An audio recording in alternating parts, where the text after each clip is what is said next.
विचारलंय, म्हणजे विचारल्यासारखं करतात ना घरात आपल्याला. तिलाही वाटतं मला विचारल्याशिवाय कुठली गोष्ट करत नाही, पण सावध राहा. हे सगळे हनुमान चरित्र ऐकून आता गेलेले आहेत घरी.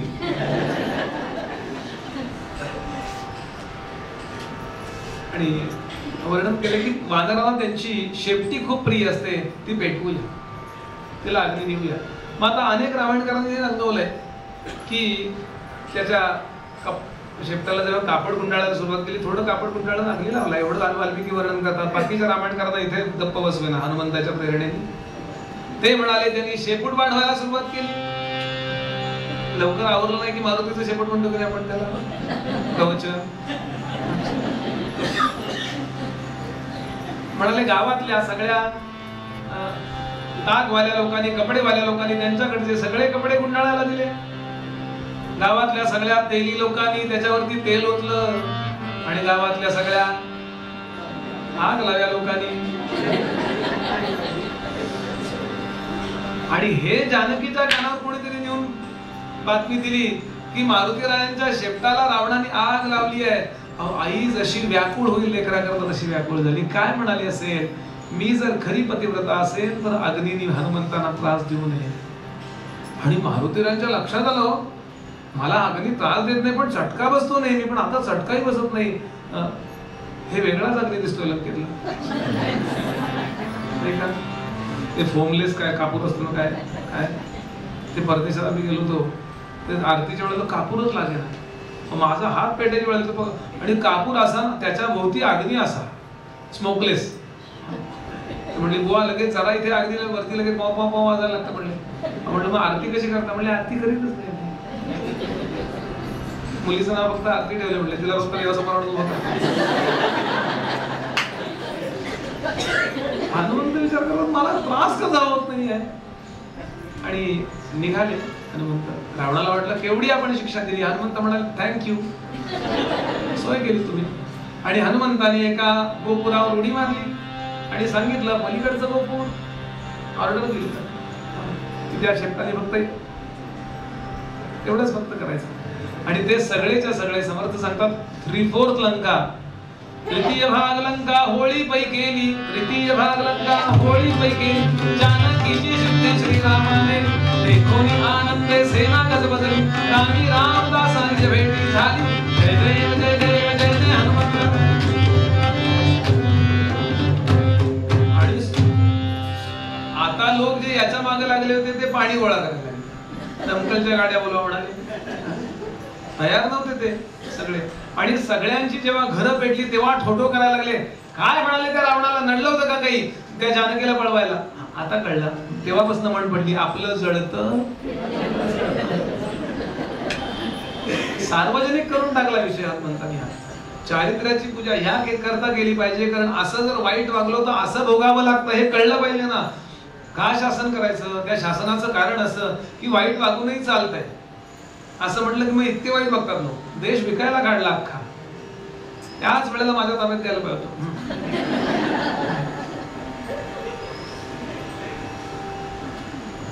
हनुमंत आता सगळेच्या सगळे दुःखात आहेत. रावण सुद्धा गडबडला, आता काय करायचं बरं, याला आवरायचा कसा? मनो मधु करो मेनो मेघो मालिनी मदनो मरुत, बर का. आणि मरकट म्हणाले मकारा दशचंचला. मन मधुकर म्हणजे तो भुंगा, मेघो आकाशातला ढग, हे 10 मकार फार चंचल आहेत. मरकटाला आवरायचं कसं? कोणी त्याच्या मागे लागेल. आता कोणी आला की त्याच्या हातातले त्याच्या अंगाला तो हे लावतो ते पेटतंय. असे हनुमंत सगळ्यांची म्हणजे दैना म्हणतात ना, अशी दैना झाली. आणि हनुमंत सांगतात आईला निरोप देऊया, तर तिला वाटेल हे आमचे पोरग गेलं कुठं. म्हणून पटकन त्या शेपटाला शांत करण्याकरता समुद्रामध्ये गेले. शेपूट पाण्यामध्ये बुडवलं, अग्नी शांत झाला. आणि आई जवळ आले, आई आय एम ओके, डोंट वरी. सगळ्या पोरांना निरोप आहे. गेल्यावर वेळेवर मोबाईलवर फोन करत जा, मी घरी क्लासला पोहोचलोय. घरचे लोक काळजीत असतात, तो त्यांना घास जात नाही असो. आणि इथे जानकी देवीने सांगितलंय, मारुते तू आल्यानंतर माझ्या जीवनात आनंद आलाय. लेकरासारखाच मला तू थांबतोस का आजच्या दिवस? रामांबद्दल काय काय माहिती सांग. मी आज पहिल्यांदा हसली आहे, खूप आनंदी आहे मी. एक दिवस अजून थांब. मारुतीबाईंचे डोळे पाणावले. माते, तू जेवढी दुःखी आहेस, माझे प्रभू त्यापेक्षा जास्त दुःखी आहेत का? त्यांना हा निरोप नको का द्यायला? तू अव्यंग आहेस, व्यवस्थित आहेस, हे कोणी सांगणार? एक क्षण जरी उशीर झाला तरी माझ्या प्रभूंना तेवढ्या वेळ दुःख सहन करावं लागणार नाही का? काय प्रभूंवर, आपल्या बॉसवर प्रेम करावं. माते, मला तू सांग, मी तुला एका तासात रामांपर्यंत नेऊन पोहोचवतो. बस माझ्या खांद्यावरती मी तुला नेऊन पोहोचवतो. एका तासात तू रामांशी भेटलेली असशील. एखादी उतावळी असते तर चल बाई लवकर काय भरा म्हणली असती. पण नाही, जानकी देवीने इथे विवेक केलाय. माता सांगते, अरे मी काही वस्तू आहे का? रावणाने मला उचलून इकडे आणलं आणि तू मला उचलून तिकडे नेलंस तरी दाक्षिण्य नावाची काही गोष्ट असते की नाही? मला कुणाचाही स्पर्श आतापर्यंत माझ्या इच्छेनं झालेला, तेव्हा मला कुणी अर्थात याची काहीतरी वेगळं करता आलं असतं. वेगळ्या आसनावर बसा तुम्ही, त्या आसनाला घट्ट धरून बसा, मी ते घेऊन जातो, काही करता आलं असतं. पण जानकी देवींनी सांगितलं, माझ्या एकटी करता नाही, माझ्यासारख्या हजारो स्त्रिया लंकेमध्ये रडतात. अनेक यक्षिणी, यक्षस्त्रिया, अनेक देवता, अनेक देव, अनेक नागकन्या. रावण यायला लागला की घाबरायच्या का? हा आता आम्हाला ठार मारतो काय आज, असं रोज त्यांना वाटायचं. Ravan must be destroyed, Ravan संपला पाहिजे. त्याच्यानंतर हनुमंत असं नाही म्हणले, हो मी एवढं म्हणत होतो, ज्याचं करावं बरं.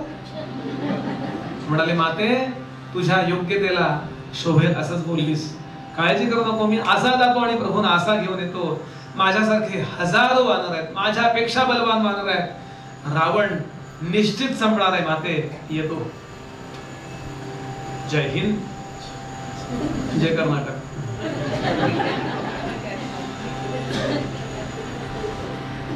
आनंद निघाले, इकडे आले. इतका आनंद झाला सगळ्यांना. असे गोल चक्कर मारली आणि सांगितलं, वर्क इज डन. थोडक्यात माहिती दिली आणि ही मंडळी वेगाने निघाली. सगळे वानर त्या दक्षिण समुद्र किनाऱ्यावर थांबले होते, आपल्या दूताची, आपल्या मित्राची वाट बघत. त्या सगळ्यांना सांगितलं असं असं असं असं असं असं आणि वेगाने निघाले. अहो, किष्किंधेमध्ये शिरण्यापूर्वी बाहेर मधुवन नावाचं एक वन होतं, सुग्रीवानं विकसित केलेलं. तिथे अनेक उत्तम उत्तम फळफळावळ विकसित केलेली होती. मधाची पोळी लागलेली होती, ते विकसित केलं होतं खाद्यपेयांकरता. त्याच्यात हे सगळे घुसले आणि तोडफोड करत खाता पितायत. मधाची पोळी त्या मधमाशा उठवतायत आणि असे पिळून मध पिळून असं मध पिळतात. तोंडात दोन-चार माशा गेले धुकून परत ते मध पितायत. म्हणजे उन्मत्तासारखं त्यांनी ते एन्जॉय केलं, असं वर्णन केलं. त्यावेळेला सुग्रीवाचा मामा होता, त्याचं नाव दधिमुख. तो तिथे मुख्य होता. नातेवाईकांना तेव्हापासून नोकरीला व्हायची पद्धत आहे, लक्षात ठेवा. तो मामा तिथे होता आणि त्या मामाने अडवायचा प्रयत्न केला.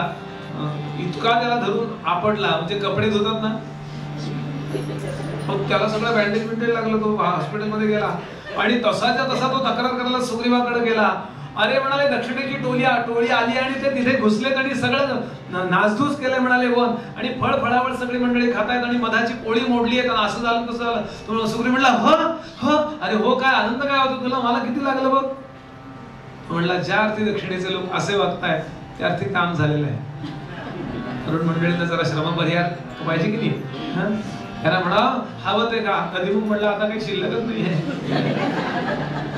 माझा मुद्दा आहे, त्याला म्हणा हवं ते का, पण लवकरात लवकर मला येऊन भेटा. हनुमंताला कोणी काम केलं? म्हणाले, हनुमंताने काम केलंय. हनुमंत, जांबुवान, अंगद, नलनील एवढ्या लोकांना पाठवून द्या. बाकीच्यांना म्हणा, तुम्हाला चहा प्यायचा असला तर प्या, मध्ये 5 मिनिटं थांबूया. चहा नाही आहे पण नुसते थांबूया 5 मिनिटं. अशी मला यजमानांकडनं सूचना आली, वृद्ध लोक आहेत मध्ये, बुवा 5 मिनिटं थांबाल का? त्याकरता तर थांबूयाच, पण त्याहीपेक्षा परमादरणीय पद्माताईंचा एक छोटासा अभंग आपल्याला ऐकायचा आहे. त्याकरता 5 मिनिटं थांबतो. आम्ही पण जरा 2 मिनिटं जाऊन येतो. नको बसूनच राहूया. थोडा वेळ आपण थांबूया आणि एक 5-7 मिनिटांनी कथा सुरू करूया. राजाधिराज प्रभू रामचंद्र महाराज समर्थांनी हे रामाकडे मागितलेलं, रामा आम्हाला काय काय देतो. व्यवहारातलं काही मागितलं नाही आहे, पण व्यवहारातलं काही असेल आणि नसेल तरी सुद्धा हे ज्याच्याजवळ असेल तो आनंदी असेल असं हे सगळं मागणं आहे. शाश्वत संपत्ती त्यांनी मागितली आहे. जोपर्यंत देह आहे तोपर्यंत आम्हाला हे दे, आणि देह दशा संपवून जेव्हा आम्ही 40, 50, 100, 200, 500 देह जे काही धारण करू त्यानंतर मोक्ष दशा पण दे, हे पण त्यात मागितले. परिपूर्ण मागणी या 3 पदांमध्ये आहे. पण देवाकडे मागूया. जानकी जीवन स्मरण जय जय राम, जय जय रघुवीर. कोमल वाचा तेरे राम, विमल करणी तेरे राम, प्रसंग ओळखी तेरे राम, धूर्त करामत तेरे राम, जीत कारक तेरे राम, जन सुख कारक तेरे राम, अंतर मारक तेरे राम, बहुजन मैत्री तेरे राम, विद्या वैभव तेरे राम, उदासीनता तेरे राम, मानो लेणे तेरे राम, मदन करे तेरे राम, तुझी आवडी तेरे राम, दास म्हणे मत तेरे राम, संगीत गायन तेरे राम, आलाप कोडी तेरे राम, धारण माता तेरे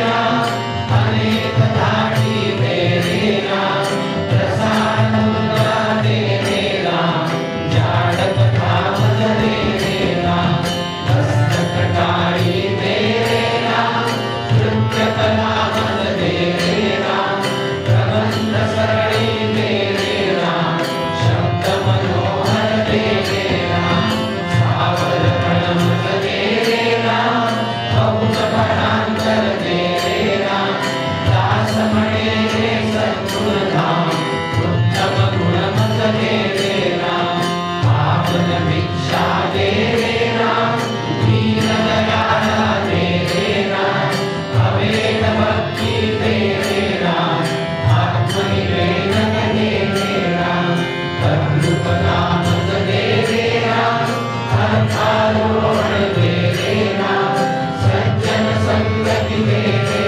राम, अलिप्त प्रणमत तेरे राम, ब्रह्मानुभव तेरे राम, अनन्य सेवा तेरे राम, मधुर पूरक तेरे राम, दास म्हणे गुण तेरे राम, जय जय रघुवीर समर्थ. श्री राम जय राम, जय जय राम, श्री राम जय राम, जय जय राम, श्री राम जय राम, जय जय राम.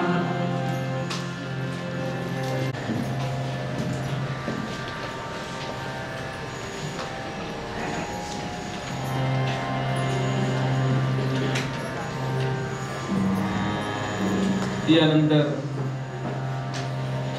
हनुमंत रामप्रभूंपर्यंत येऊन पोहोचतात. खूप नृत्य प्रसंग आहे. कसे रामरायांना सामोरे गेले असतील प्रभू. हनुमंतांनी सांगितलं मी माझ्याबद्दल काही सांगणार नाही. अंगद म्हणाला मी पराक्रम केलेला नाहीये, त्यामुळे मी सांगायला जाणं बरोबर नाही. जांबुवान म्हणाले मी सांगतो. आपली स्थिती हनुमंत स्वतः करीत नाहीत. जांबुवान जाऊन सांगतात प्रभो कार्य झालं. त्या ठिकाणी जानकी देवी आहेत. रामराय उतावीळ झाले हनुमंतांना भेटायला. हनुमंत जातात आणि वाल्मिकींनी वर्णन केलंय की सीता हा शब्द आधी उच्चारला तर त्यानंतर पाहिली हे म्हणेपर्यंत मध्ये काही सेकंद जातील, तोपर्यंत रामरायांचे श्वास अडलेले राहतील. सीता पाहिली. उलट सांगितलंय दृष्ट्वा सीता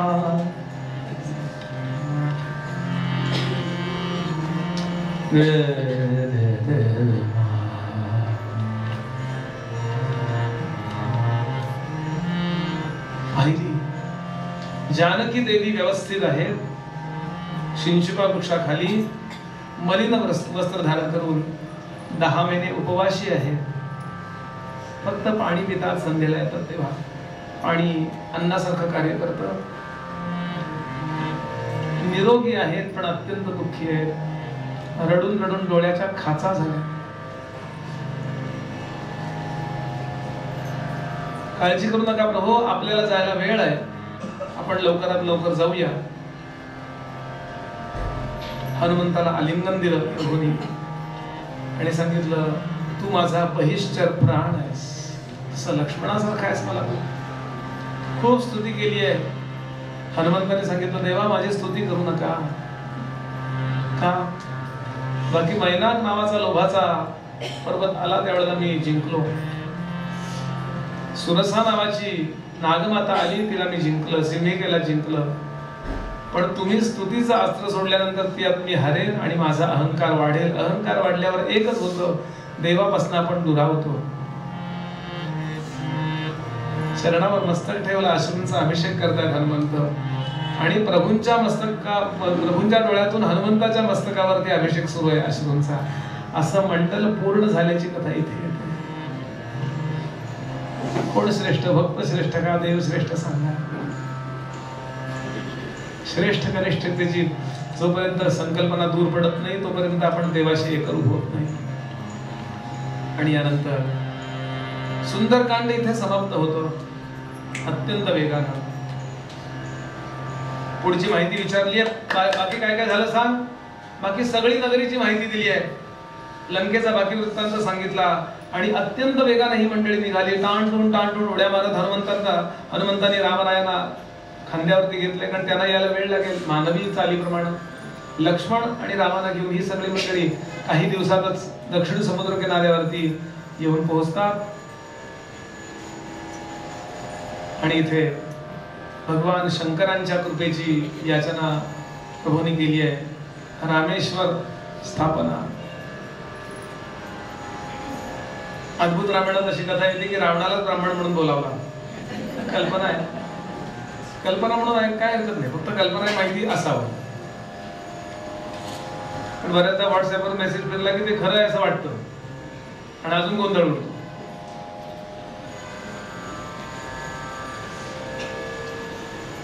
रामेश्वर हा शब्द कसा सोडवावा असा देवतांच्या मध्ये प्रश्न पडलाय. हा बहुव्रीही समास घ्यायचा का षष्ठी तत्पुरुष समास घ्यायचा? बहुव्रीही म्हणजे ईश्वरांचा नाम. राम हा ईश्वराने ईश्वर मानलेला आहे, शंकरांनी रामाला ईश्वर मानलाय, असा घ्यायचा का बहुव्रीही? का षष्ठी तत्पुरुष रामांचा ईश्वर, चाचीचे षष्ठी चाचीचे? काय करायचं? तर ब्रह्मदेव म्हणाले, नाही, राम आणि ईश्वर आमच्याकरता ईश्वर आहे दोघेही, असा म्हणाले घ्यायचा तो. यानंतर पलीकडे कसं जायचं असा प्रश्न आला आणि त्याच वेळेला इकडे लंकेमध्ये एक मीटिंग बसली, सभा भरली की एक वानर आलं, त्यानं ही अवस्था केली, आपल्याला आपली स्ट्रॅटेजी थोडी बदलावी लागेल, काहीतरी युक्ती करावी लागेल. रावणाने मुद्दा मांडला, पण रावणाचे अहंकारी मंत्री त्याचं भलं होऊ देत नाही. प्रहस्त म्हणाला, राजा मी सावध नव्हतो, मी असा जातो राम लक्ष्मणाची घाचांडी धरून दोघांना घेऊन येतो. भयंकर अहंकार. म्हणून बऱ्याचदा एखाद्या पक्षाचं वाटोळं त्यातले बाकीचे लोक करतात मुख्यापेक्षा. कोण सल्ला देतं कोणाला वेगळ्या निवडणूक काही कळतंय का तुम्हाला? म्हणून म्हण पडली, विनाशकाले. तेव्हा विभीषण उभा राहिला. विभीषण म्हणाला, रावणा अरे एक तुम्ही काय सावधगिरीचं भाषा करताय? आता ते काय किती तयारीने येतील? एकाने तुमचं ही अशी अवस्था केली, वाटोळं केलंय. लंका, आमचे गुरुजी नेहमी सांगतात, ज्ञानोबाने देह ठेवला ना, त्यांच्या देहाला अग्नी लागलेला नाहीये. म्हणून अलंकापुरी, अलंका पुण्यभूमी पवित्र, तिथे ज्ञानांगतो ज्ञानराजा सुपात, तया आठवीता महापुण्य राशी. नमस्कार माझा सद्गुरु ज्ञानेश्वरासी. ते म्हटले त्यांची अलंका नामची. एका वानराने ही अवस्था केली. रावणा सावध हो, मी सांगतो असं ऐक. जरा जरी वाटत असेल तुला की राक्षस कुलाचा वंश वाचावा, लगेचच्या लगेच देऊन ये जानकीला परत, नमस्कार कर, क्षमा म्हण आणि पुन्हा असं वागू नकोस. इतका संतापला रावण. आणि नुसता रावण संतापला नाहीये, इंद्रजित म्हणाला, काका तुम्हाला काही कळतं का? आता जर का जाऊन त्याला सांगितलं की ही जानकी परत घ्या, तर नेभळटपणा, शंडपणा नाही का ठरणार? त्यापेक्षा मरण परवडलं. अरे मुला, आपल्या वडिलांच्याकडून सुद्धा चारित्र्याची अपेक्षा करत नाहीस, कसला मुलगा आहेस तू? बापालाही अक्कल नाही, पोरालाही नाही म्हणाला. विभीषण कडक बोललाय. आडात नाही तर पोऱ्यात कुठलाही. एकदम निर्भत्सना केली इंद्रजितानं आपल्या काकांची. इंद्रजितालाही हा घालून पाडून बोलला. त्यानंतर मंत्री उभे राहिले आणि महापार्श्व नावाच्या मंत्र्यांनी रावणाला वाईट वागण्याचा सल्ला दिलाय. अरे काय चाललंय तुमचं? काय आपण घाबरूया, नको करूया, परत देऊया, नको देऊया, काय चाललंय? जा रावणा, जानकी जवळ जा आणि तिला संपव. चारित्र्य संपलं म्हणजे जानकी संपली. जा. म्हणजे अशा रावणाचे मंत्री आहेत. रावण किती चांगला होता ना. रावणाच्या मुखामध्ये अध्याय आहे युद्धकांडातला 13वा अध्याय वाचून बघा, म्हणजे रावणाची अवस्था कळेल आपल्याला. रावण सांगतो, हे तुझ्याकडनं शिकण्या इतकी माझ्या बुद्धीला दरिद्री अवस्था प्राप्त झालेली नाहीये. यापूर्वी मी असे अनेक कार्यक्रम आटोपलेले आहेत, पुष्कळ बलात्कार केलेले आहेत मी, पण आता मी शापात अडकलो. हे रावण स्वतः सांगतोय त्या महापार्श्वाला. 2 शाप मला आहेत. उत्तरेमध्ये मी गेलो होतो त्यावेळेला वनामध्ये वेदवती नावाची एक स्त्री तपश्चर्याला बसली होती. त्यावेळेला मी तिला स्पर्श केला. स्पर्श केल्याबरोबर ती म्हणाली, मला तू स्पर्श केलास, माझा देह अपवित्र केलायस. मी अग्नीमध्ये प्रविष्ट होते. ती लगेच स्वतःच्या योगाच्या साहाय्यानं कुंडलिनीतला अग्नी प्रकट केला आणि ती जळून मेली. मरता मरता तिने शाप दिला, एका स्त्री मुळे तू मरशील. ज्या वेळेला स्त्रीवर तू बळजबरी करायचा प्रयत्न करशील तेव्हा तू मरशील. हा एक शाप मला आहे. आणि दुसरा, या रावणाचा सावत्र बंधू, त्याचं नाव कुबेर, त्या कुबेराचा मुलगा नलकुबेर, या नलकुबेराचं लग्न पुंजिकस्थला नावाच्या अप्सरेशी ठरलेलं असताना हा रावण स्वर्गात गेला होता आणि त्या अप्सरेला त्यांनी चौकात पाहिलं. चौकात पाहिल्यावर हा इतका कामुक झाला की त्याने तिथेच तिला धरलं आणि एका दगडावरती नेऊन बळजबरी केली. ती थयथया करत ब्रह्मदेवाकडे गेली आणि ब्रह्मदेवाला सांगितलं, कसले वाद देता, तुम्हाला लाज नाही वाटत, तुम्हाला कशाला मुख्य म्हणायचं? संतापली. ती अन्याय झालेली स्त्री आहे, ती वेदवती सारखी नाहीये, ती वेगळ्या प्रकारची आहे. ती सांगते, रावणाने मला असं असं केलंय. मी वास्तविक त्याला मुलीसारखी आहे, सून म्हणजे मुलीसारखी आहे. माझा जो पती होणार आहे नलकुबेर, त्याचा तो काका आहे, म्हणजे एका अर्थाने मी मुलीसारखी. त्यांनी माझ्या असा प्रकारे कृत्य केलंय. ताबडतोब रावणाला ब्रह्मदेवाने बोलावून घेतलं आणि विचारलं, तू असा वागलाय? त्याने ते मान्य केल्यावर ब्रह्मदेवाने बरेचसेवर परत घेतले. तू मिसयूज केलेला तुझ्या कार्डाचा, कार्ड ब्लॉक. आणि इथून पुढं कुठल्याही स्त्रीची इच्छा नसताना जर तू बळजबरी केलीस तर तुझ्या डोक्याचे 100 तुकडे होतील आणि तू मरशील, असा ब्रह्मदेवाने शाप दिलाय. आणि हे स्वतः रावण सांगतोय महाभारताला. युद्धकांडातला 13वा अध्याय वाल्मिकी रामायण. कशा करता मी रावणाला वाईट सिद्ध करायकरता बोलतोय का? नाही. जे परदेशी लोकांचं चाललंय की रावण हिरो होता, अफजल खान चांगला होता. हो, शिवाजी महाराजांच्या तलवारीचं टोक चुकून त्याच्या पोटाला लागलं आणि इन्फेक्शन होऊन तो मेला. हे का सांगणं चाललंय? तुमच्या पूर्वजांची निष्ठा हलावी, तुमच्या पहिला कन्सेप्ट चुकीच्या आहेत असं वाटावं. आणि एकदा नो वेअर झाला मनुष्य की कुठे श्रद्धा ठेवणार?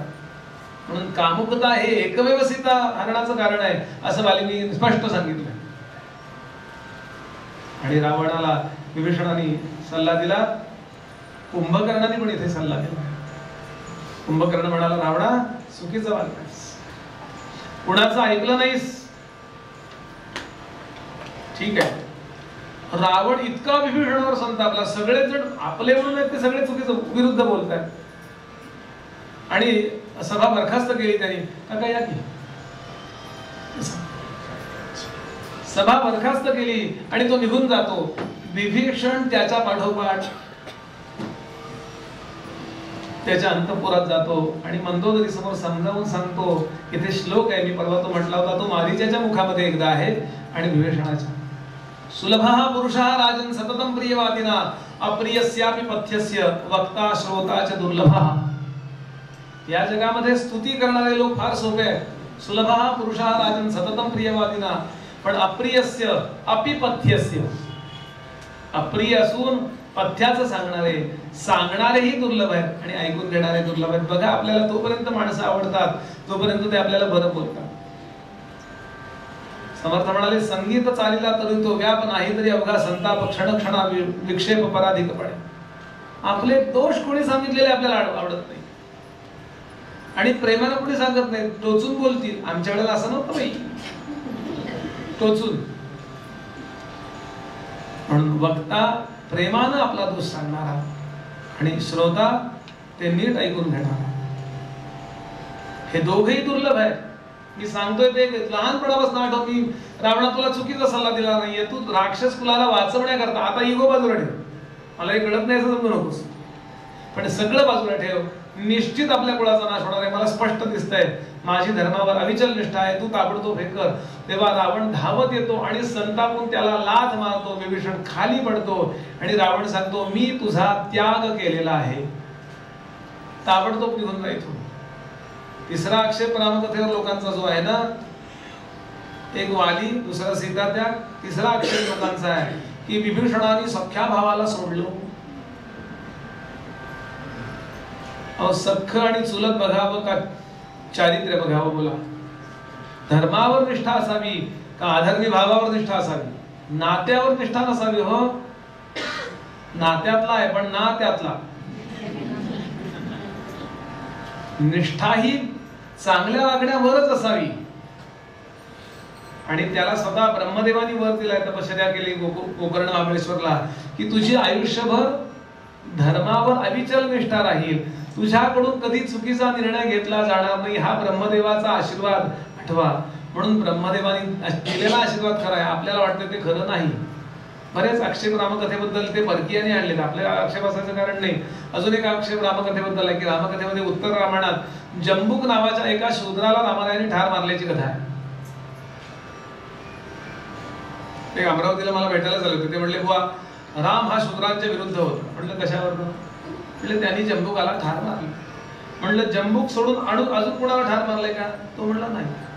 मग म्हणलं रावणाच्या अख्ख्या कुळाला ठार मारलं, एक जंबूक ठार मारला आणि रावण ब्राह्मण होता, त्यांच्या अख्ख्या लाखो लोकांना ठार मारलं. राम कुणाच्या विरुद्ध होता? बोल. तो म्हणला पण रावण वाईट होता, जंबूक चांगला होता असं तुला कोणी सांगितलं? जर एखाद्या पोलिसाला वाटेमध्ये उभा केलाय आणि लायसन्स नाही म्हणून त्याला जर एखाद्याला पकडला आणि तो नेमका जंबूक निघाला, तर मीडियावाले काय छापतात? त्याच्याकडे लायसन्स नाही, ते गेलंच कुठं? ज्यानं जे करायचं नाही ते केलं. बरं, हे आपला एकही नियम रामाने लिहिलेला नाही, तो परंपरेनं आलेला नियम आहे, त्याचं पालन त्या पोलिसांनी करावं, कायदा रक्षण करण्यात ते रामाने केलंय. आक्षेप घेण्यापूर्वी विचार करावा, रामांनी काय अन्याय केला त्याच्यावर. जर घटनेमध्ये असं लिहिलंय आणि घटनेप्रमाणे त्याला रामांनी त्या ऑन ड्युटी आहेत म्हणून शिक्षा दिली असेल, तर चूक रामांची कशी म्हणता? बोला. म्हणून खूप विचार करावा. ज्या पातळीवर ही मंडळी उभी आहेत त्याचा अंदाज सुद्धा येणं कठीण आहे. हो, लक्ष्मणाला सुद्धा हे शासन दिलं त्यांनी सख्या भावाला, मग काय भावाविरुद्ध होता म्हणायचं का? म्हणून त्यांची उंच्याच वेगळ्या आहेत, लक्षात घ्या, ती परिमाणच वेगळी आहे. म्हणून विभीषणाने इथे त्याग केला. रावणाला सांगितलं, रावणा मला तुझा निश्चित नाश दिसतोय, थोडं तरी राक्षस कुल वाचावं म्हणून मी आणि माझे मंत्री रामांना शरण जातो. रावणाला अंधारात ठेवलेला नाही. रावण म्हणला, जा जा जा, गेला सुद्धा, काही गरज नाही मला तुझी. आणि विभीषण यायला निघतो. पुढे बातमी आली आहे की रावणाचा सख्खा अनुज धाकटा भाऊ शरण येतोय. अहो, इकडे गडबड उडाली. अजिबात घेऊ नका, आई निवडणुकीच्या वेळेला रामरायाने सगळ्यांचा सल्ला विचारला. जांबुवंताला विचारला. जांबुवंत म्हणाला, नको, याला जर जवळ ठेवला तो अस्तनीतला निखारा असेल, आपल्या सगळ्या योजना तिकडे नेऊन पोहोचतील. जांबवान इतका छान आहे पण त्यांनी हा सल्ला दिला. त्याचा सल्ला चुकीचा आहे असं नाही, त्याच्या याला शोभणार आहे. सुग्रीव, अंगद सगळे नको म्हणाले, फक्त हे महाराज हनुमंत माझ्या मताने विभीषण हा अत्यंत सत्यनिष्ठ आहे, तो आपल्यामध्ये असेल तर आपल्याला निश्चित फायदा होईल असं माझं मत आहे. आणि इथे छान चंपूकारांनी, चंपू नावाचं रामायण आहे बरं का, गद्य पद्य गद्य पद्यात्मिकम काव्यम चंपूरित्य भिधीयते. चंपू काव्य इतकं सुंदर त्यांनी सांगितलंय. अभयागतो यमपयाति चेन्मुधा रघवो भवन्ति लघवो न किं सखे अनुजो यमस्तु तनुजोऽथवा रिपोः करुणापदं हि शरणागतो जनाः. आपण रोज श्लोक म्हणतो तो, सकृदेव प्रपन्नाय नवास्मीति च याचते अभयं सर्वभूतेभ्यो ददाम्येतत् व्रतं महत्. मी रामा तुझा आहे असा जो मनापासून शरण येईल त्याचं सगळ्या अर्थाने कल्याण करणं, त्याची काळजी घेणं हे मी माझं व्रत समजतो. राम म्हणाले अनन्या चिंतयन्तो माम कृष्णावतारात म्हणाले, आणि सकृदेव प्रपन्नाय रामावतारात म्हणाले. आणि विभीषण आला, शरण आल्यानंतर त्याला आलिंगन दिलंय. आलिंगनानंतर प्रश्न विचारला विभीषणाने, माझं काही चुकतंय का? मी रावणाला समजावून सांगितले पण तो ऐकत नाहीये, थोडं तरी राक्षस कुल वाचावं म्हणून मी शरण आलोय. ते म्हणाले तुझी बाजू तुझ्याकडं, लक्ष्मणाचा समुद्राचं पाणी घेऊन ये. समुद्राचं पाणी आणलं आणि रामांनी स्वतः त्याला लंका मिळण्यापूर्वी लंकेचा राजा केला, राज्याभिषेक.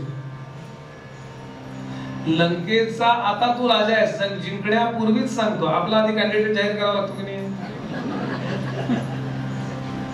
निश्चित हाच पंतप्रधान असेल म्हणजे निश्चित याला मत द्यायचं नाही, कळ ठरतं म्हणजे किंवा द्यायचं काय जे असेल ते. मी आपलं थोडं सरळ बोललो तर प्रवचनकर कुठला.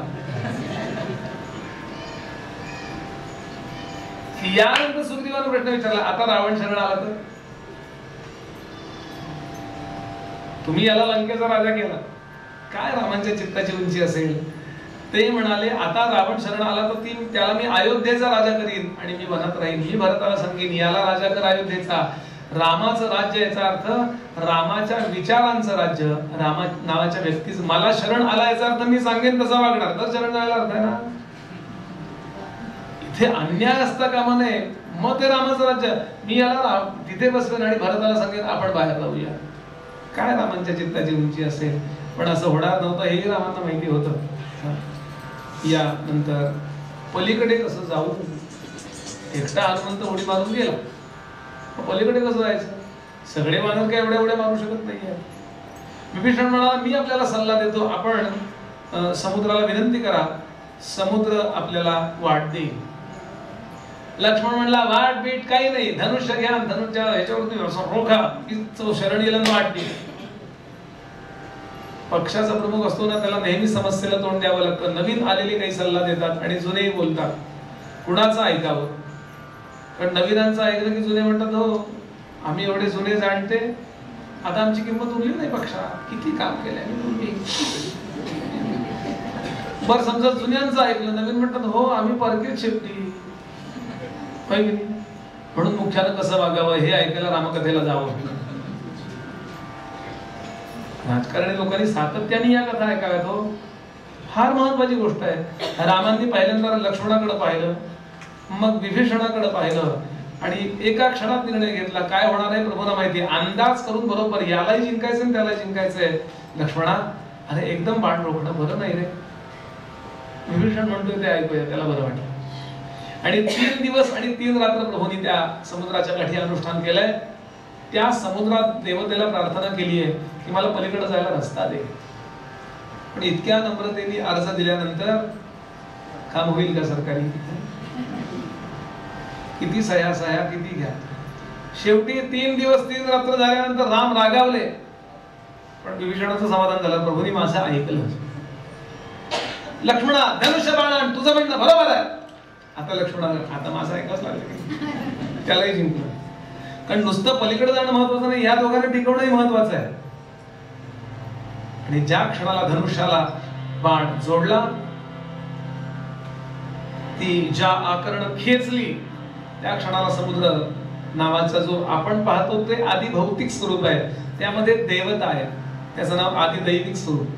प्रत्येक गोष्टीला 3 रूप आहेत, तुम्हाला मला सुद्धा. आपला देह हे आपलं आधी भौतिक स्वरूप आहे, त्याच्या आत आपण राहतो हे आपलं आधी दैविक स्वरूप आहे, आणि त्याच्या आत चैतन्य राहतं हे आपलं आध्यात्मिक स्वरूप आहे.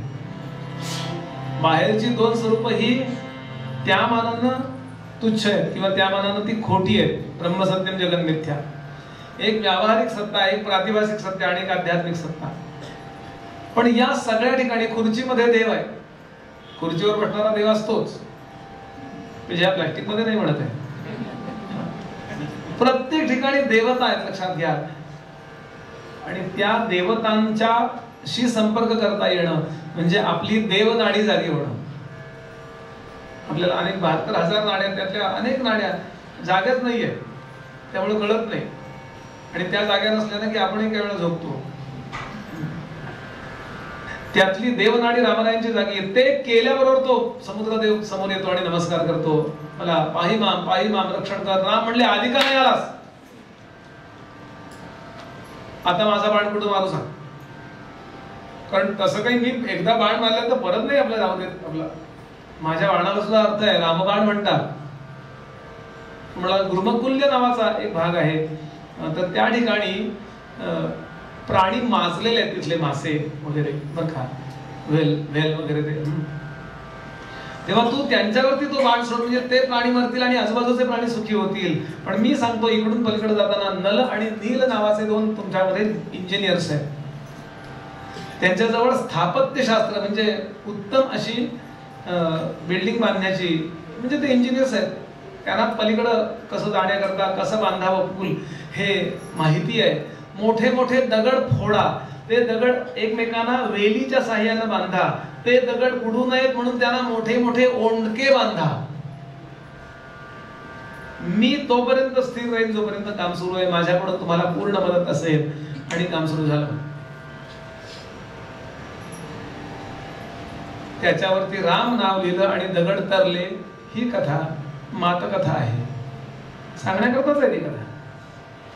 याच्यावर एकाने तर एक कथा लिहिली की रामाचं राम राम राम नाव लिहिल्यावर दगड करताना रामाने पाहिलं, ते म्हणले हे बरं.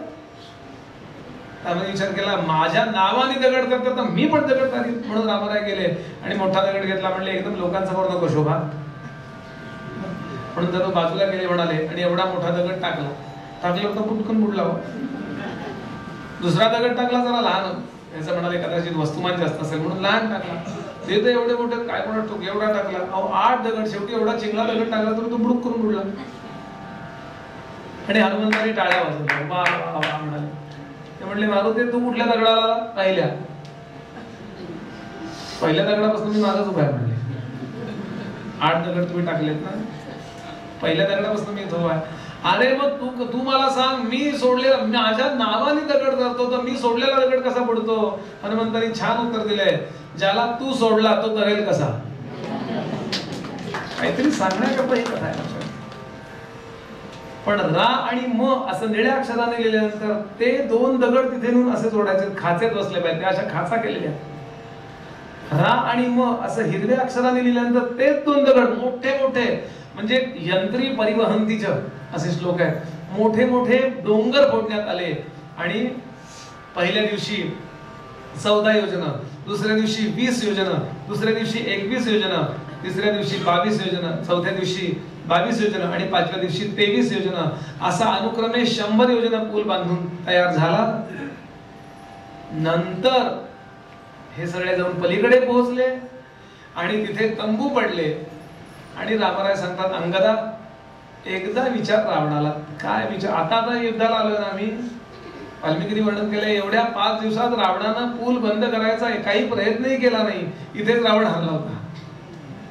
काही तर करू शकला असताना, त्याच्याकडे किती विद्या आहेत. पण तो फिरकला पण नाही. तो म्हणला त्याच दिवशी श्राद्धाची तिथी व्हायची आपली, पुढे नको. म्हणून या 5 दिवसात तो आला सुद्धा नाही तिथे, किंवा त्याने काही त्रासही घेतला नाहीये. यानंतर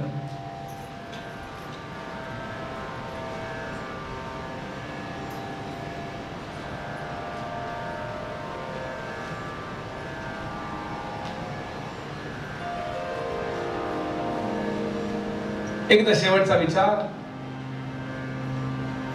अंगदा जाऊन विचार त्याला, युद्ध करायचंय का आमची पत्नी परत देतोयस? शेवटपर्यंत रामाने आपल्यावर शब्द येणार नाही ही जागतिक फार महत्वाची जबाबदारी ती पार पडली आहे. जबाबदार अण्वस्त्रधारी देश म्हणजे काय? शेवटचा करी विचार फिरून एकदा रावणा आणि अंगद एकटा जातो. काय सुंदर वर्णन आहे. अंगदावर टाकलेला विश्वास काय आहे. जर अंगद तिकडे गेला असता तर, पण वालीला ठार मारले रामांनी हे अंगद जाणू नये, त्याच्या समोरच घडले आहे प्रसंग. पण रामांनी टाकलेला विश्वास, राम अंगदाला किती आपलं समजतायत हे सिद्ध करणारा ठरला. आणि इकडे मंडळी सगळी जातात. रावणाच्या इथे त्यांनी असा पराक्रम केलाय त्याचा अख्खं छत घेऊनच उडाला तो. रावणाने इथे फोडायचा प्रयत्न केलाय, जेवढं काय करणं शक्य तेवढं. पण रावणाला सांगितलं नाही, तुझ्यापेक्षा मला माझ्या वडिलांच्या शब्दावर विश्वास आहे. त्यांनी मला सांगितलंय माझ्यापेक्षा श्रेष्ठ तुला पिता मी देतो आणि तो पिता राम असेल, रामाला कधी सोडू नकोस. आणि अंगद परत येतो. युद्धाची तयारी सुरू झाली. या युद्धामध्ये अनेक मंडळी गुप्तहेराचं काम करतायत. शुक आणि सारण नावाचे रावणाचे गुप्तहेर निघाले आणि त्यांच्या त्या सेनेमध्ये माहिती काढायला म्हणून घुसले. मग घुसल्यानंतर यांनी ओळखलं, वेगळं लगेच कळलं, चोपून काढले सगळे. शेवटी रामानी वाचवलं. परत जाऊन रावणासमोर ते रामाची स्तुती करायला लागले, आम्ही मेलो असतो पण त्यांनी वाचवलो, खूप चांगला राम. रावणाने उरलेलं धरण चोपलं. आणि यानंतर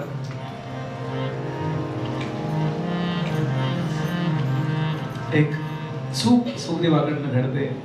त्रिकुटाचल पर्वत, सुवेलाचल पर्वत आणि लंब पर्वत, यातला सुवेलाचल पर्वत जो आहे तिथे काही वस्ती नाहीये. इथे हा सुवेलाचलावरून रामराय सगळ्या यांचं रक्षण करताय, निरीक्षण करताय. आणि निरीक्षणामध्ये रामांनी पाहिलं कशा कशा पद्धतीने आपल्याला युद्ध करावं लागेल.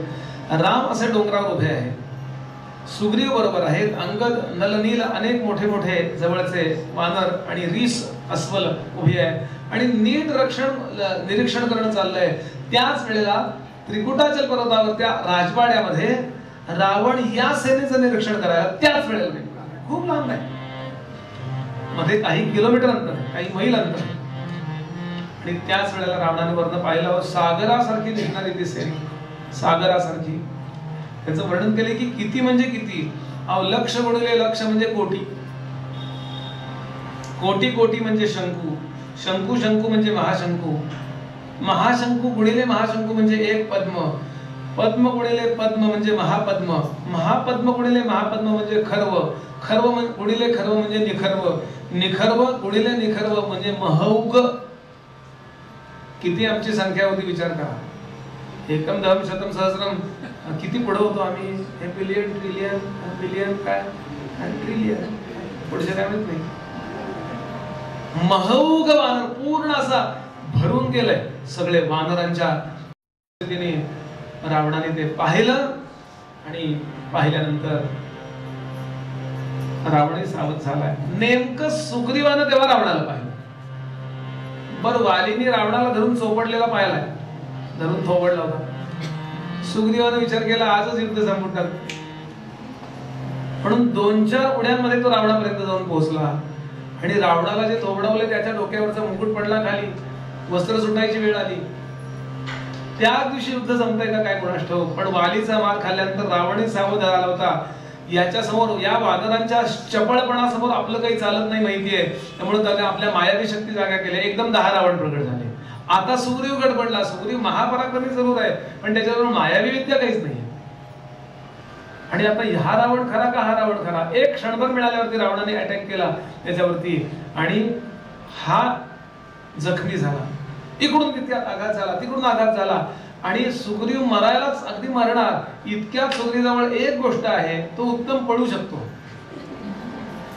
पुन्हा कसा तरी पळाला आणि पळून धावत धावत येऊन पोहोचला. कुठे येऊन पोहोचला, रामराय होते तिथे. वाचला, रामरायांच्या पायाजवळ पडला आणि रामांची क्षमा मागितली. रामरायाने आधी पहिल्यांदा जवळ घेतलं. प्रेमानं मस्तकावरून हात फिरवला. सुरुवातीला प्रेमानं आणि त्यानंतर किंचित हक्कानं सांगितलं, अरे आहेस राजा आणि वागलास सैनिकासारखा.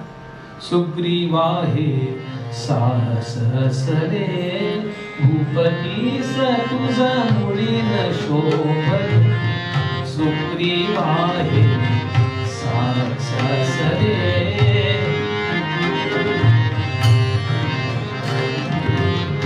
अटीतटीचा अवघड हा क्षण, मायावी तो कपटी रावण. विडला सीत्या अवचित जाऊन, विडला सीत्या अवचित जाऊन. काय घडे ते नाही कळले, भूपतीस तुझ मुळीन शोभले. सुग्रीवा हे साहस हसले,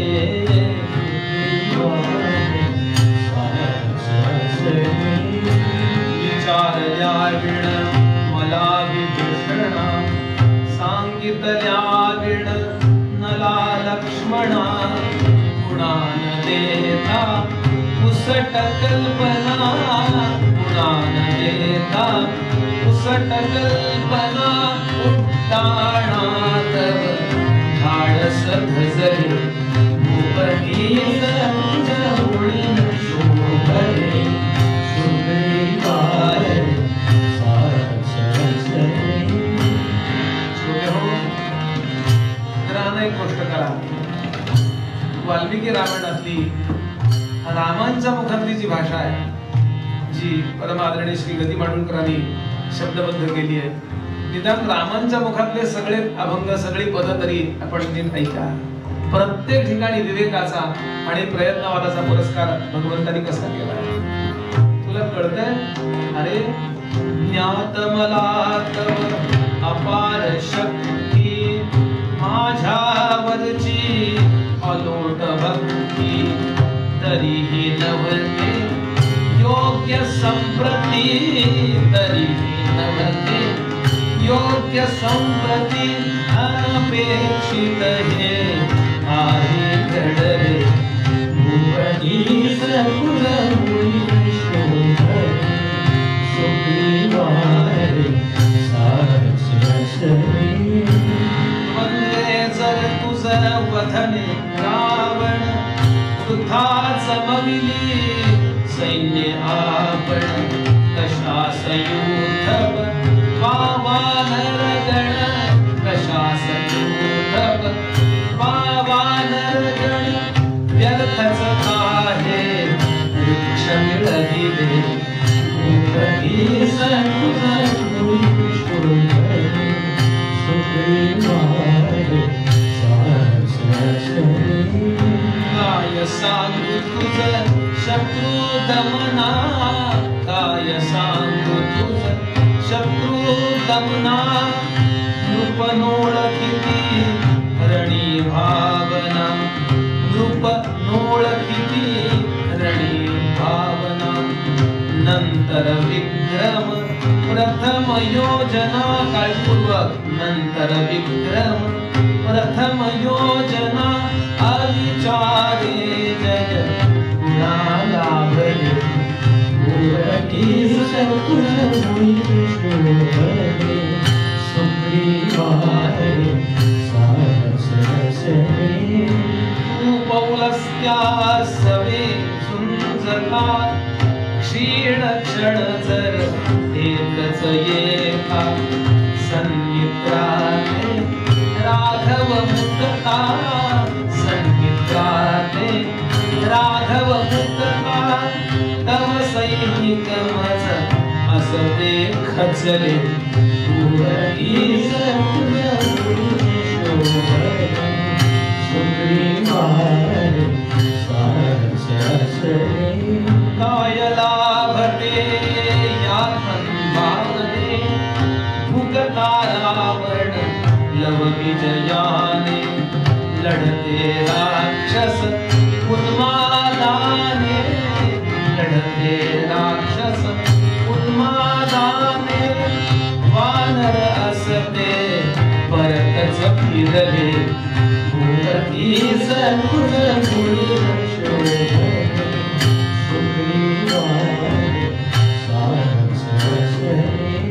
दशकंठाची मग विजयी होता मैथिली समग मुक्तता व्यर्थच ठरती वचने शपथा कुणा राक्षसा कुणी राक्षसा असते वधिले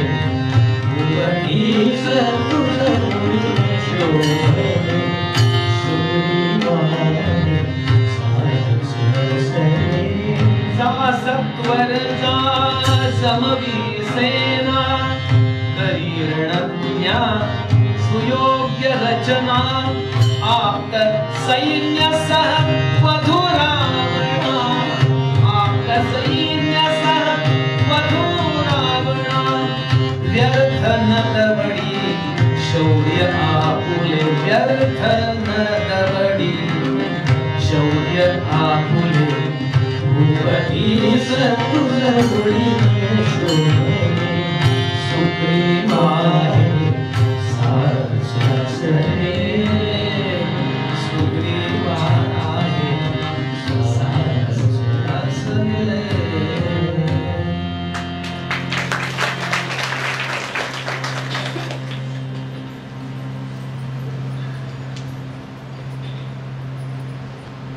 एक म्हणजे राम जीवनात कधीही उतावेळपणा नसतो. रामकथा नीट ऐकली असती तर कदाचित पानपत आपण जिंकलो असतो. रामकथा मनापासून जर अंतःकरणात सगळ्यांनी साठवली असती तर कदाचित अतिशय श्रेष्ठ असणारे पण घाई झाली अनंत कान्हेरे. या सगळ्याचा नीट माझ्या प्रपंचात वैयक्तिक जीवनात सामाजिक जीवनात राष्ट्रीय जीवनात मी कसं वागावं याचं सातत्यानं यथायोग्य मार्गदर्शन करणारी कथा रामकथा आहे. राजकीय जीवनात सुद्धा घाई गडबड होते त्यामुळे थोडक्या करता असो. आता सुखदेवाच्या लक्षात आलं की ओव्हरटेक करण्यात पॉइंट नाही. मराठीतले शब्द दोन्ही ओव्हरटेक आणि पॉइंट. माझ्यापेक्षा रामाना जास्त कळतंय. वास्तविक अंगद आणि हनुमंतांनी विचार केला होता लंकेच्या मध्ये लंकेकडून आला हनुमंत जेव्हा तृतीय भाग लंका होळीपायी केली त्यावेळेला विचार अंगद एकदा म्हणालाय जाऊया का रावणाला मारून जानकी देवींना घेऊनच जाऊया का. आणि विवेक केलाय अंगद आणि हनुमंतांनी नको रामरायांचा पराक्रम काय एकदा रावणाला कळू द्या आपण तर मारूच शकतो. किती विवेक असेल विचार कर.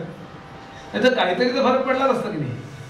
असे काही उगाच मिळले नसते. हनुमंताचा चिरंजीव आहे. आणि यानंतर युद्धाला आरंभ होतो. या युद्धाचा खूप मोठा गोषवारा आहे. आपण थोडक्यात बघूया. श्रीरामांनी पहिल्याच दिवशी सांगितलं सगळ्यांना मी लक्ष्मण विभीषण आणि लक्ष्मणाचे 4 मंत्री एवढे 7 जण सोडून कुणीही मनुष्य वेशात यायचं नाही. म्हणजे आपण फसणार नाही. आम्ही 7 जण मनुष्य वेशात राहू. बाकी कुणीही माणूस व्हायचं नाही. माणसाचा ड्रेस घालायचा नाही. आणि युद्धाच्या पहिल्या दिवशी रावणानं मेघनादाला आज्ञा केली जा रे युद्ध संपवूनच ये. आणि मेघनाद कधी हारत नसेल. एवढ्या वेळामध्ये आपल्या एका सुपार्श्व नावाच्या सेवकाला सांगून जानकी समोर रामरायांचं तुटलेलं मस्तक तयार करून मेणाचं मोठा चांदीचा धाडा तलवार आणि रामांचं मस्तक आणि जानकी समोर सादर केलंय. बघ रामराय आले होते युद्धाला. युद्ध सुरू झालं काल. आणि रामराय हे वाल्मिकी रामायणातलं सांगतो. रामराय आमचा प्रहस्त गेला रामांचं मस्तक कापलं. हे मस्तक ही तलवार हे ताट बघ आता. ते मस्तक जवळ घेतलं आणि जानकी देवी ओक्साबोक्षी रडतायत. रघुवरा बोलक काम आहे. काय प्रसंग असेल. संपलं. कशा करता मी जगले. आता मला एकच दिसतंय मी माझ्या वेळीने फास घेते असा विचार करून जानकी देवी उठणार. इतक्या धावत धावत सेवक आले. महाराज हल्ला आला लवकर चला. रावण गोल वळला आणि ते मस्तक अदृश्य झालं. तेव्हा सरमा नावाच्या राक्षसीने सांगितलंय जानकी तुला कळत नाही का ते मायावी मस्तक होतं. तेव्हा कुठे तिच्या जीवात जीव आला. कसं सोसला असेल हो. आपल्याला एंड माहिती आहे म्हणून थोडे आपण निश्चिंत आहोत. काय अवस्था आहे. आणि इंद्रजित जातो या मेघनादानं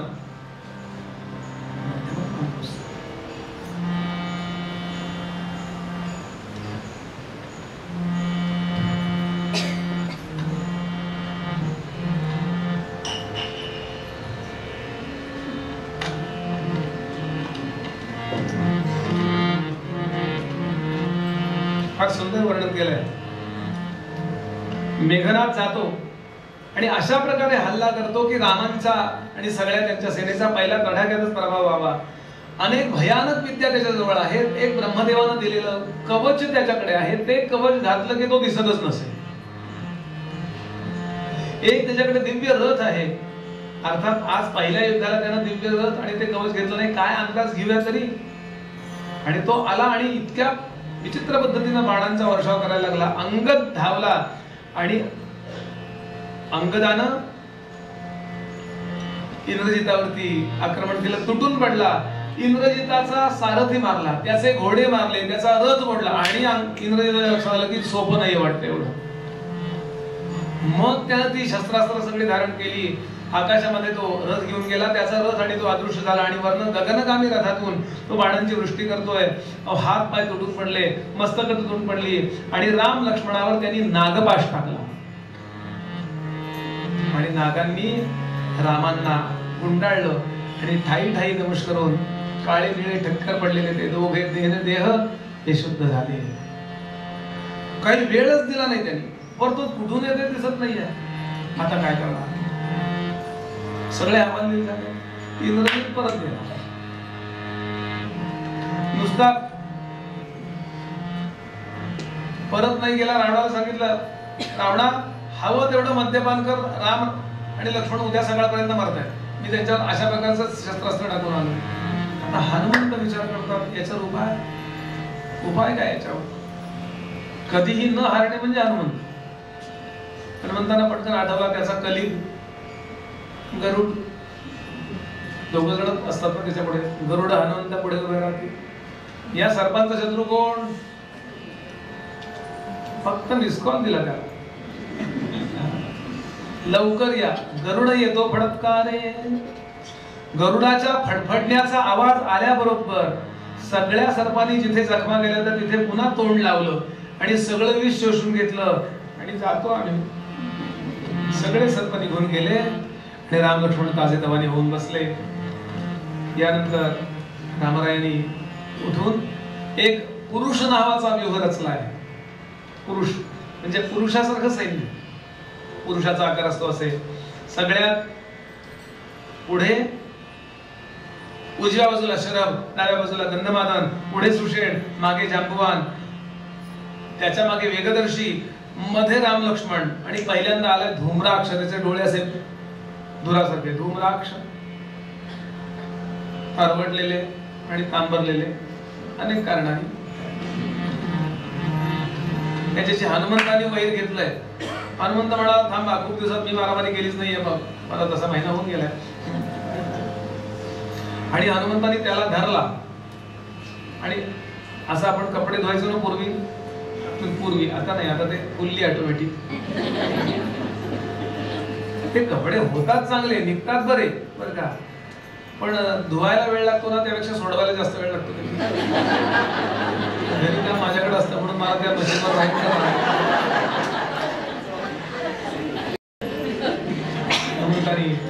धुवून काढला. चिंध्या केल्या त्याच्या. एवढे तुकडे केले त्या धूम्राक्षाचे. अपेक्षाच नव्हती. रावण चिंतित झाला. काय करावं. त्यांनी अकंपनाला बोलावला. तुला कधीही कंप सोडत नाही. इंद्रादी देव सुद्धा तुला घाबरतात. लवकर जा. आणि अकंपनाशी अंगदानं वैर घेतलंय आणि ठार मारला त्याला. रावणाचा विश्वासच बसला नाही की अकंपन मरू शकतो. त्यानंतर वज्रदंश आला. हनुमंतांनी त्याला बाहुली लहानपणी आपण ती बघितली ना, ती आडवी झाली की डोळे मिटायचे, उभी झाली की डोळे उघडायचे. ती जुनी झाल्यानंतर त्याचे हात पाय निघायचे फाटायचा. एकच डोळा असावायचा. अशी अवस्था त्या वज्रदंशाची हनुमंतांनी काढून करतो. इकडचा हात काढला, तिकडचा हात काढला. अत्यंत दीनता त्याला प्राप्त झाली आणि मारून टाकला. साल वृक्षाने त्याला झोडपला. यांची वानरांची युद्धनीती वेगळी आहे बरं का. ते असे बाण आणि यांनी युद्ध करत नाहीत. मोठेच्या मोठे वृक्ष उपटतात आणि 100-200 राक्षस येताना त्यांना झोडपतात गुरळ मारूशी. नाही तर शिलाखंडांचा वर्षाव करतात आणि प्रहस्ताचा चुराडा झाला. प्रहस्त आणि नील यांचं युद्ध झालं आणि कुंभकर्णाला आज्ञा केली. कुंभकर्णाला देवेंद्रही घाबरतो. कुंभकर्ण जागा झाला. कुंभकर्णानं पुन्हा सांगितलं, रावणा चुकलायस, तू चुकीचा वागलास, पुन्हा मोठ्याचा सल्ला मानला नाहीस, पण मी तुझं अन्न खाल्लंय, मी त्याला जागेन, मी विभीषणासारखा त्याला मिळणार नाही, निवांत मद्यपान कर. रावणाला धरून आणतो आणि तो तिथे आला. 4 मजली बिल्डिंग झाली होती तिथे. वानर पळायला लागले. गंधमादनाला पकडला त्यांनी आणि त्याला सांगितलं, फक्त तू एवढं पण रामांचा नाहीस, तुला सोडतो. गंधमादन महापराक्रम आहे. गंधमादन म्हणला, रामांचा नाही हे म्हणून जगण्यापेक्षा मी मरण परवडेल ना. तुझं साठी मरण ते जनन, तुझं वीण जनन ते मरण, ही अनिष्ठा असतात.